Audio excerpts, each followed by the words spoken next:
Good morning, boys and girls. I am here to bring you chapter 20 of Matilda. We're almost finished. Matilda found the house empty as usual. Her father was not yet back from work. Her mother was not yet back from bingo, and her brother might be anywhere. She went straight into the living room and opened the drawer of the sideboard where she knew her father kept a box of cigars. She took one out and carried it up to her bedroom and shut herself in.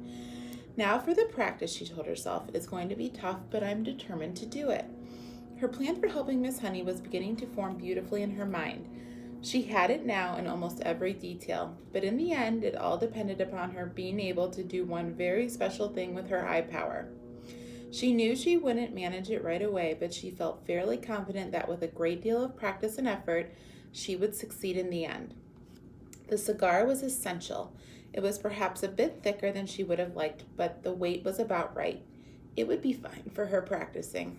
There was a small dressing table in Matilda's bedroom with her hairbrush and comb on it and 2 library books. She cleared these things to one side and laid the cigar down in the middle of the dressing table. Then she walked away and sat on the end of her bed. She was now about 10 feet from the cigar.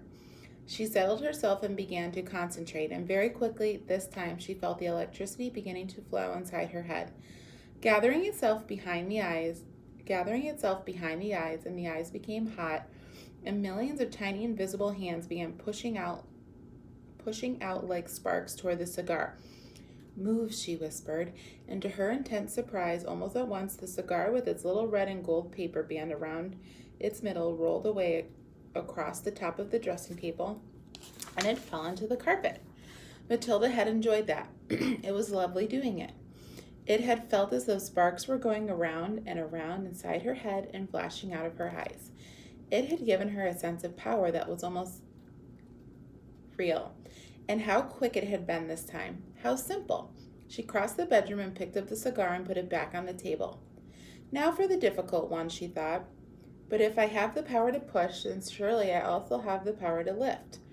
It is vital I learn how to lift it.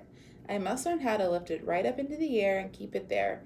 It is not a very heavy thing, a cigar. She sat on the end of the bed and started again. It was easy now to summon up the power behind her eyes. It was like pushing a trigger in the brain.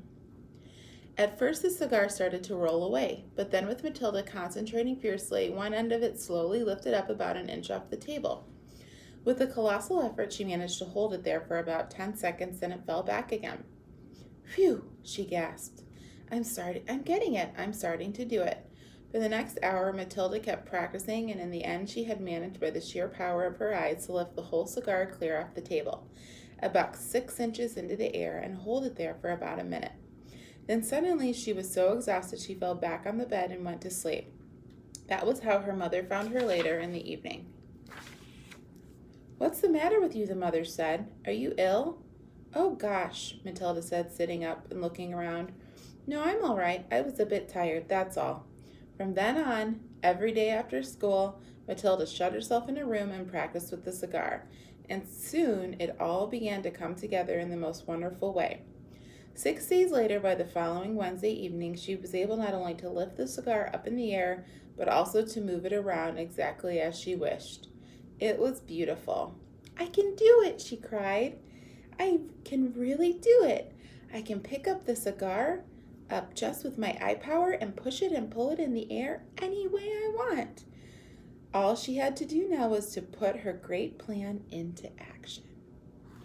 That's the end of chapter 20, boys and girls. Thanks for joining me today.